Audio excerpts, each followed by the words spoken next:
Senegal is often hailed as one of Africa's most stable nations, and it's poised for transformation promised by President Bassirou Diomaye Faye. Since his election in April, Faye has unveiled an ambitious 25-year development plan to achieve economic sovereignty through sustainable resource management, good governance, and reliance on local expertise.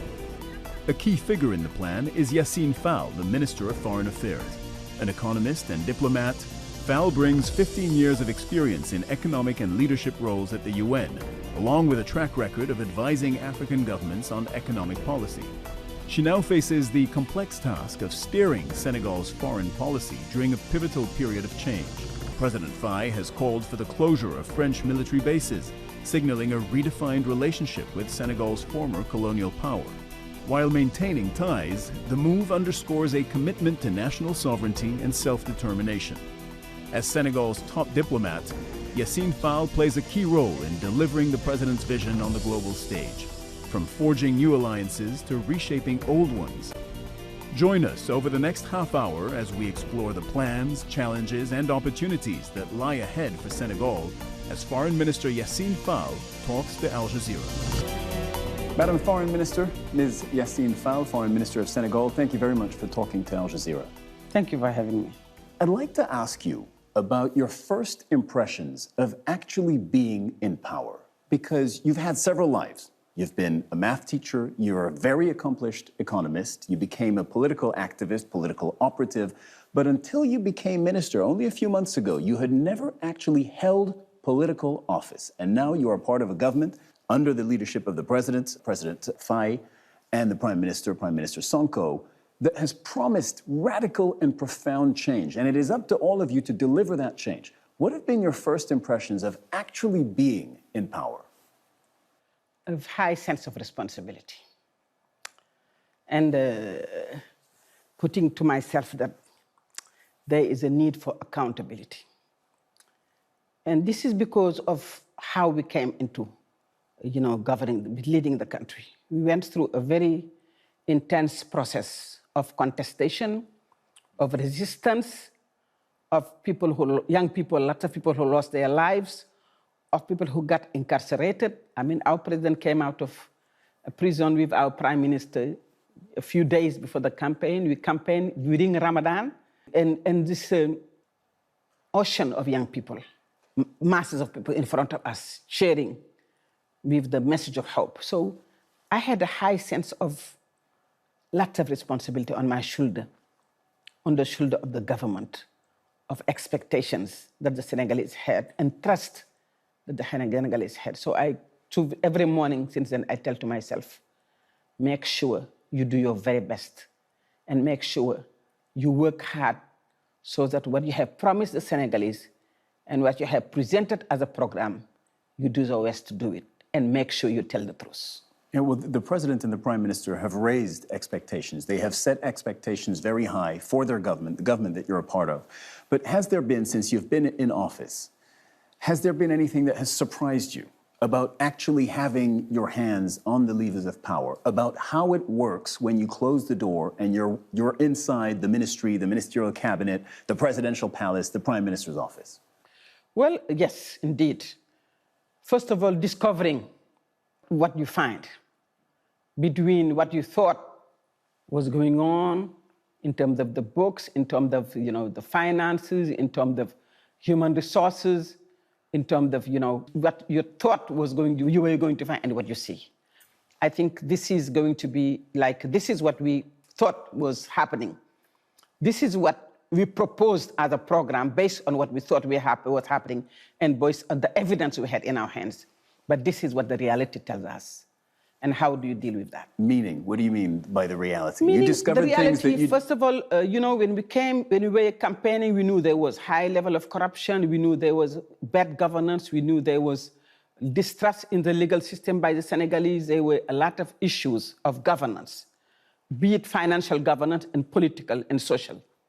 We knew also that there was a big disparity between the cities and the rural areas in terms of investment, in terms of attention, in terms of, just taking all of the citizens, be them rural or urban, at the same level.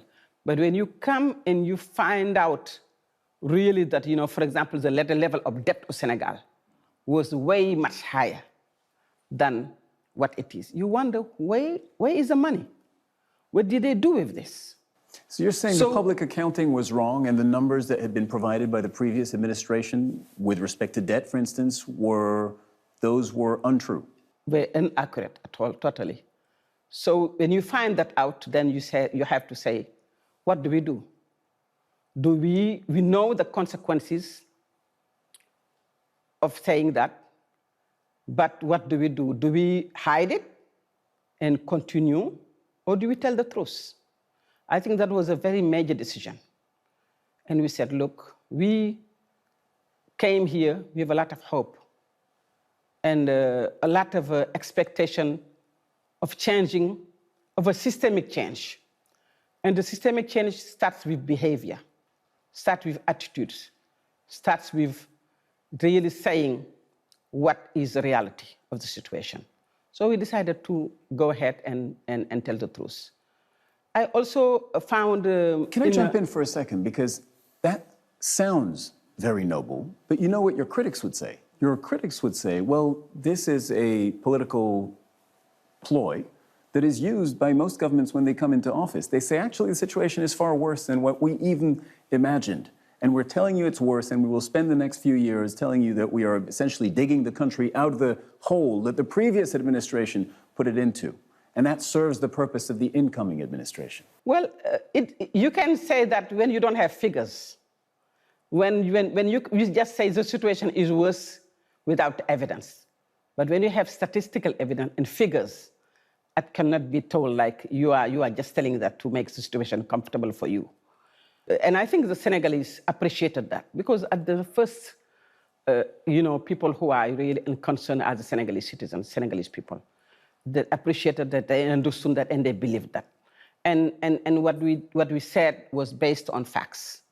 They were based on statistical data, they were based on figures.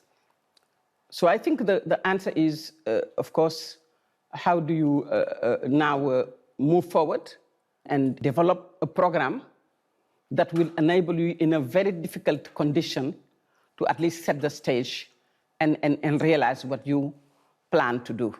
Because it's a commitment to the people, but it's a commitment to ourselves also. Yeah, and your voters, as we said, have high expectations of this president, this prime minister, and your government. We will talk about policy in your program in just a second, but I need to talk about the political personnel at the very top of the Senegalese state, the president and the prime minister. They have a very close political bond, and they have an unusual journey in the sense that the person who is now the prime minister, Ousmane Sonko, was the person who ran for president. He was the natural candidate of the now ruling party, PASTEF. It looked for a while like he was going to be the president. But then, as we know, he was barred from running. He was jailed for the better part of last year. So was the current president, jailed for the better part of last year. And as you mentioned, they were released from jail days before the presidential election earlier in 2024. Because Ousmane Sonko was barred from running, Bassirou Diomaye Faye ran in his stead. And he called himself a substitute candidate. Now he is president. He is at the head of the Senegalese state. And the person whom we thought would be president is under him as prime minister. So the question is, who's running Senegal? The president is running Senegal. Senegal is being run on the basis of a program that we promised that we are going to put in place. And that program is what we presented a few weeks ago, Senegal Vision 2050.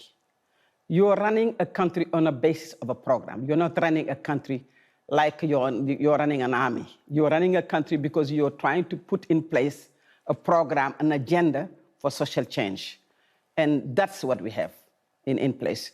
We have a government, of course, because we need institutions, and we have a strong government when you have a president that has his role as a president, and you have a prime minister that is in charge of implementing the program put in place by the government to serve the Senegalese. What is that system? That's what I'm asking you. How do the decisions get made? Oh, the decisions get made, first of all, in terms of, when we developed the program, we developed it on the basis of what we found, on the basis of what we call the project, what we promised the Senegalese we are going to do, on the basis of the resources that are available. So the president is not the one who's saying, this is a program. The program is formulated by experts, by people in public policy, and that's the program that the president will approve after he says, yes, this is the program, and the prime minister. So that program is the agenda of Senegal 2050. The reason I ask you this question, and I know they are on the same page politically. They are from the same party. They are aiming for the same things. And I'm not suggesting otherwise. However, inevitably, at some point, there is going to be disagreement on the vision for Senegal, on public policy, on what to do next, on how to handle a crisis. There is going to be inevitably some disagreement between the president and the prime minister. Who's going to carry the day there's a disagreement? Disagreement is healthy. Out of disagreement, always a solution comes out. And as long as you disagree and you understand why you are here, where you are, and what you are here for, you can always find a constructive outcome from the disagreement. And that's what I'm seeing. That's the experience I'm living with the president and the prime minister. And I think they complete each other in terms of the program that we are running. And I think they're very conscious of their role and what they want to achieve and how they want to work together to achieve this role. So let's talk about how you do that. Your government and the president and prime minister won this election. And I would point out, by the way, that the president was elected in the first round, 54% of the vote, which nobody expected they would do because there were, give or take, 20 candidates running, and he won in the first round. It's quite remarkable. But they promised to reduce poverty, they promised to fight corruption, and they promised to tackle youth unemployment, which is massive in Senegal.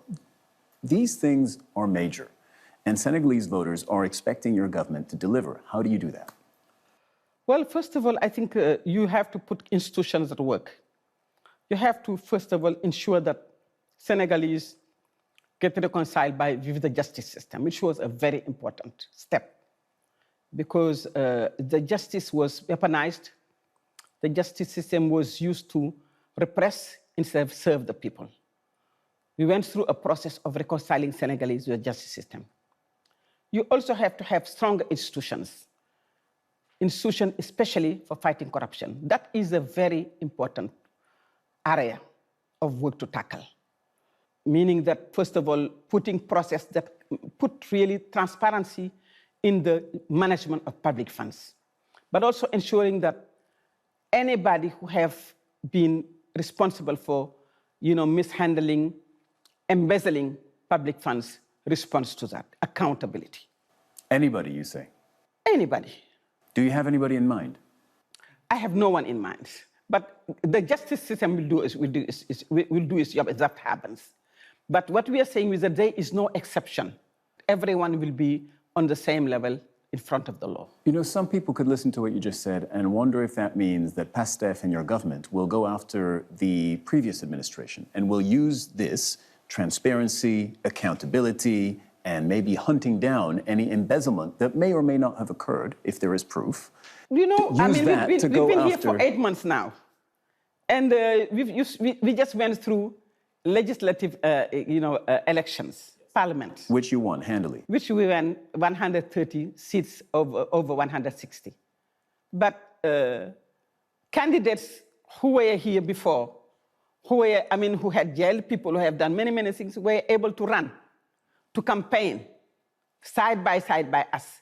And we said, let's use due process and democratic processes to, let the Senegalese decide.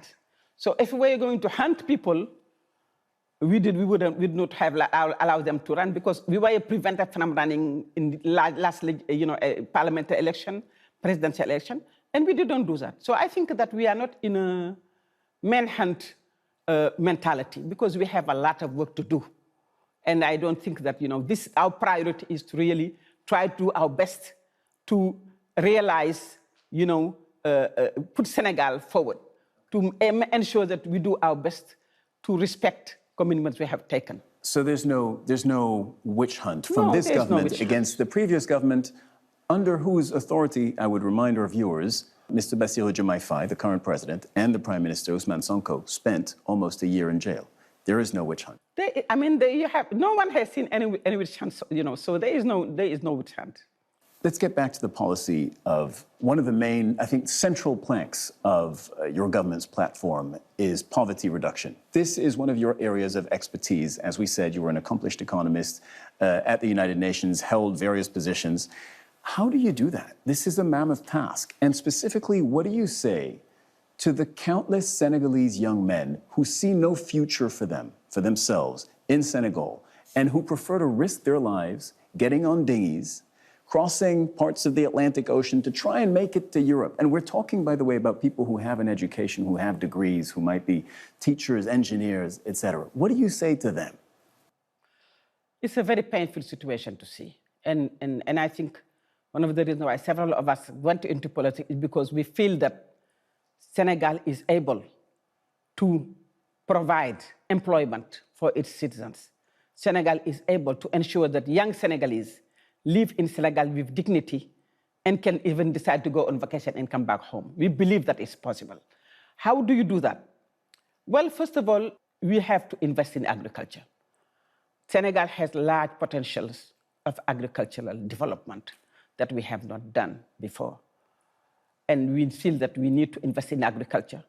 And agriculture is not only a job provider, but it allows Senegal to transform a certain agricultural product and export them. To do that, of course, we need to water management. And from the area where I come, we have the lake, the big lake of Lac de Guiers that has fresh water, that we are planning important irrigation program that would enable us to provide water to large pieces, areas of land so that we can grow agriculture in a larger scale level. With, of course, increasing, really productivity and mechanization of agricultural process, which has been like, really, the farmers are still using very, very rudimentary, basic mechanic agricultural tools. It is also ensuring that Senegal resources benefits the Senegalese first, meaning that we have, iron ore, we have oil and gas, and those resources can be exploited, but can be transformed in Senegal. Okay, but who is that money going to go to? And for the benefit of our viewers, I would remind everyone that Senegal just this year has entered the club of oil-producing nations. This is very new. Only a few months ago, Senegal began producing oil at an offshore platform. That specific platform, and other oil and gas facilities will come online.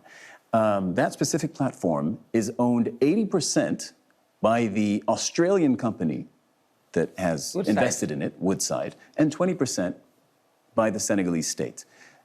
The Senegalese Prime Minister and President have both said that is an unfair distribution and they want to renegotiate the contract. How's that going? Countries have done that in the past. You can sit down and discuss. We are not saying we're going to kick anybody out, but we're going to sit down and discuss. And certainly when you look at contracts, you will certainly find ways to review them so that Senegalese can benefit better.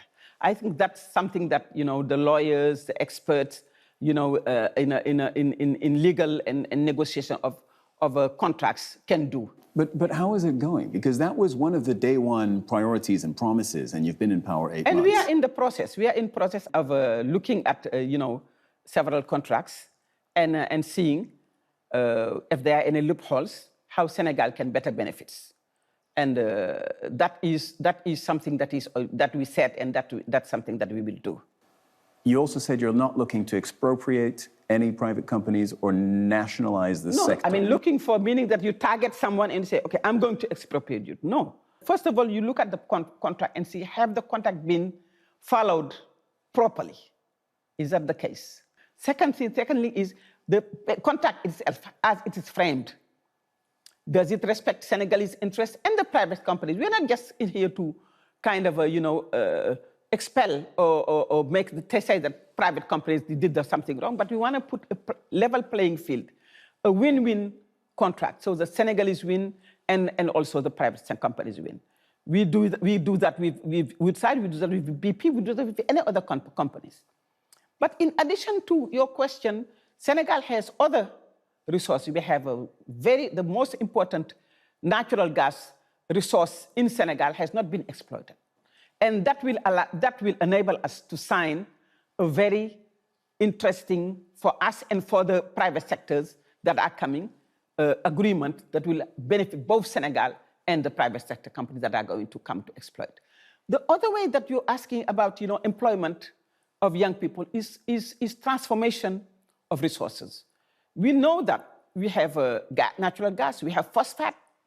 You can put already a factory of transforming, of creating, fertilizers, of creating urea and other products that are important for agriculture on one way, but also the create employment, because industry and transformation companies and enterprises is what really enable you to create employment, create jobs. So I think that what Senegal says it's going to be doing is doable. The vision is clear in the 2050. And one of the things that have been very, very, very difficult in many countries is really transparency. A transparent process, a process of accountability, having a vision over time, and giving yourself a pace of 5 years like we do into the 25 years or the 2050 vision. And I think that that is very important. The other area where I think is very important for employment, if I may continue, is really we have a big disparity between the cities and the urban areas. And we want to set up what we call, really these poles of development, because every region of Senegal has some potential of development. But just to end again, Senegal is a gateway. This is a market of young people. Hmm.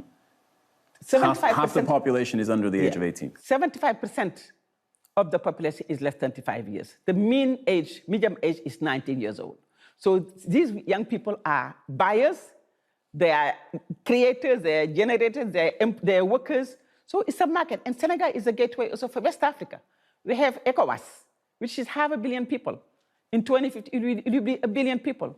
So this is a huge market that also investor will be interested in coming, and investor will be interested also in entering this market and agreeing with people who are from those countries have to benefit from the resources that these countries generate. I've been remiss because I haven't yet asked you about Senegal's relations with the former colonial ruler France, those relations going forward. What are those going to look like? Because a central plank of your political platform has been to reset relations between Senegal and France. Specifically, the president has said recently in the French press that he wants the French soldiers to leave. There are about 350 French soldiers, 2 military bases in Dakar. He wants them to leave. Is there a timeline for that? Well, the timeline, I'm not going to sit here in Al Jazeera and give it to you, I don't think. I think the timeline will be Tell us what those conversations are like then, at least the tone of the conversations between Senegal and France under this presidency. I think the tone of conversation is healthy. I mean, we've been, since the President What does that mean for Senegal? France twice. I mean, saying that the army that is in your country need to go back to their country doesn't mean that you are, harassing them or you are impolite. It's just a form of saying that I am a sovereign country and I am entitled to defend myself, and I can defend myself. Well, have they agreed to leave? The president has said that there will no longer be French soldiers in Senegal. So that would require the soldiers to leave. Have they notified? It requires a discussion. I mean, but that is something that is a given. I don't think that, at this stage in 2024, knowing Senegal and the Senegal we live, there will be any question of a country saying, I'm not leaving. I don't think, I think France is a old partner, an existing partner of Senegal. But they're being kicked out. The army, the French army is leaving. Asking the French army to leave doesn't mean you are kicking the French up. I mean, if the French, I don't think the French sees it as you do. Well, about that, when you see a French diplomat walk through the door, you're foreign minister of Senegal, what do you see? Do you see a friend? Do you see an ally? Do you see a rival? Do you see an exploiter? What do you see? I see a diplomat. That's not an answer. When you say that if I see a French diplomat walk through out the door, coming to see me, I see a diplomat that I can sit down and talk with, a civil discussion. The diplomat that comes to defend its interest, and the Senegalese Minister of Foreign Affairs that defend the interests of Senegal and the interests of West Africa and Africa. That's what I see. And then we sit down and talk. It's always, out of conversation, we always can find consensus. But it's up to us to say what we want. It's up to us to negotiate and discuss until we find a common ground. And what do you want? What does Senegal want? What does that relationship look like going forward? Senegal is open to partnership. And we are not a colony, we are an independent country, we are a sovereign country. And like any sovereign country, you have the liberty to partner, to negotiate, to discuss, to exchange with everyone else. I mean, it's even surprising to me, honestly, to be asked questions like, how do the French feel when you decide you're going to have another partner? I mean, even though I've lived long That's enough not the question to understand, I understand, but it's just such a surprise as an African woman, as someone who has traveled the world, who has seen so many developing countries be independent, from Bolivia to Vietnam to South Africa and to West Africa, and to be told, how would you feel if the French army leaves your country? I'll feel okay. And I think the French should feel okay. I think they will feel okay. But the France I see today will feel very happy when they, to have a partnership with Senegal that is equality, that is equitable, that is transparent, that is fair, and that is polite. And mind you, I mean, this is what discourse we say to everyone. We are not against anybody, but we are like every country, Senegal's interest first, like any other country. And I think that every African is feeling that way, especially African youth. Africa's interest first. There's a proverb that saying that I love myself doesn't mean that I don't like you. It's a Wolof proverb. I would have said that to you. Saying that I love myself doesn't mean I don't like you. And that's what we are saying. Mrs. Yassine Fall, Foreign Minister of Senegal, thank you very much for talking to Al Jazeera. You're welcome. My pleasure. Thank you.